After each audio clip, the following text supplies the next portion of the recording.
Hi, I'm Mr. Daps, and I'm here in Disney California Adventure with Jason and Chuck. And we just saw the premiere of World of Color Celebrate last night. It was absolutely fantastic. And these are the guys that actually made it happen. Could you maybe explain a little bit about what you did to bring this magnificent celebration to the water stage, I guess? Well, we started probably about 2 years ago. And what's your job? I'm the fountain designer. Fountain designer. Chuck is technical director. Stephen Davison is creative director. He came up with the idea for the show, and he started working on this 2 years ago, pulling together what clips he was going to use, talking with the video designer, talking with Chuck on what major, huge effects we were going to do. And we do have some new major effects on the show. Yeah, I was standing right in front of one of them. I was like, whoa!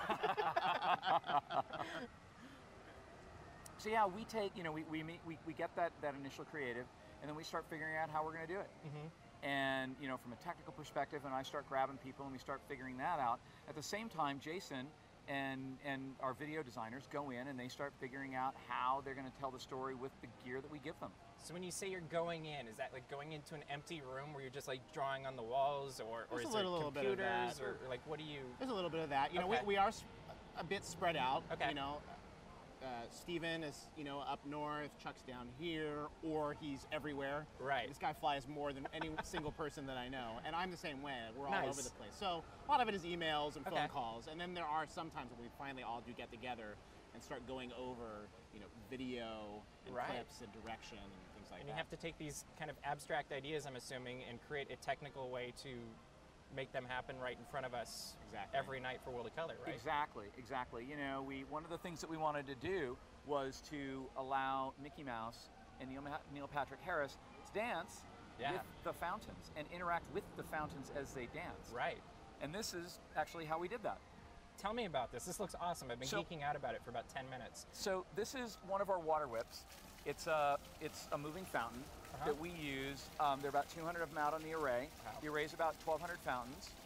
But these do all the heavy lifting. So these are the ones that do all the movement around. They big streams of water moving around and creating all those beautiful How shapes high and images. can it shoot?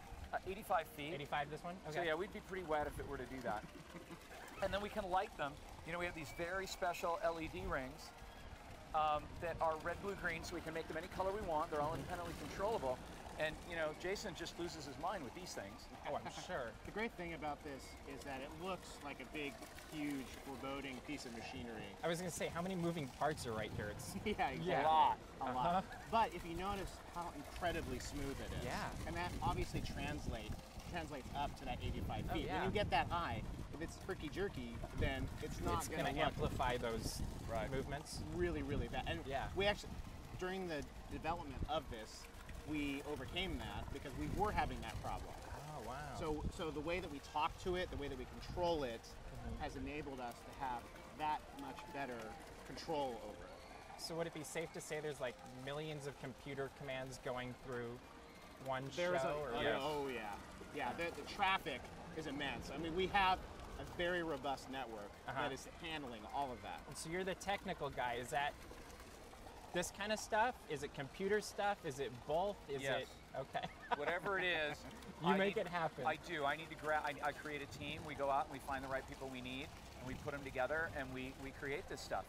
So the other thing that the fountain does that's interesting is it has two nozzles. It has that fan nozzle. Oh, So that fan nozzle becomes a projection screen, and Oh, that's okay. how we let Mickey Mouse and Neil Patrick Harris Go dance everywhere. among the fountains. that's awesome. So it gave you a lot of creativity options as you were building this. And one of the things I really liked about the show last night is you guys went places I wasn't expecting. And that to me always makes for a really good show because you're sitting there watching it and suddenly you forget where you are for a minute and you're like, oh wow. And the last third of the show I was telling you before the interview really blew me away. Talk about the creative process of kind of looking forward, because that's kind of what the end of the show was about, it seemed like. What were those discussions like? Looking forward, looking like forward this beyond whole, this show. Well, looking forward in the show. So Oh, you in the had show. some of the Right. some Avengers stuff and some Star Wars stuff and all the geeky awesome stuff. There was nostalgia, there was lovey-dovey. Well, that's the thing, obviously the show kind of starts centered around the wall. Yeah. And one of my favorite sequences in this is Snow White. I mean, when was the Yeah. last time you saw a Snow White sequence in a I show? don't know. And I mean, the music from Snow White is so beautiful. Yeah. And it was all re-recorded. And it touched you, like it reached you. Yeah. Yeah. The music was all re-recorded. Wow.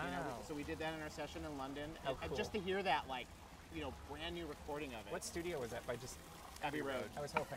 I was like, just thought I'd No worries, ask because yeah. I hope I get that answer. Yeah. But starting there, and yes, it's about Walt, but it's also about all that he's inspired as well. And that's how we get into the new stuff Yeah. too. Is that yes, we pay homage to all the stuff that he did, when he was with us, but then his legacy and his company has inspired so much of this, and that's what we move into that last third that Yeah. you see there. Were you pretty much given sky's the limit, go for these kinds of things, or Yeah, always. Okay. We're supported very well. yeah, And obviously there are times when we need input. Yeah. There are times we need that because we're out here for so long. Yeah. And you become so laser focused on stuff that sometimes you may not see the big picture. yeah, So And this was it's always a helpful. big picture It's thing. always helpful to have other people come in Yeah. and go, "Hey guys, have you thought about?" and then we geek out. It was great. So wrapping this up, if there's one moment in the show that each of you are particularly proud of, or it really touches you, what is that moment that as you have gone through this entire process and you now see it in front of us nightly, starting tomorrow night? What would that moment be? Star Wars. I knew I liked you. I'm not going to quantify it by one thing. Okay. I'm going to say that I am always striving to make it look different than the last thing I did. Totally did. And so having that accomplishment, I go, whew, I get to the end and like, thank you. I finally made it to the end, and it doesn't look the same thing I did in this sequence right here. You nailed it. Well, excellent job, both of you. Definitely stop by Disney California Adventure and catch World of Color Celebrate. You won't regret it. You will need a fast pass, but stop on by as Disneyland celebrates 60 years in the Diamond celebration.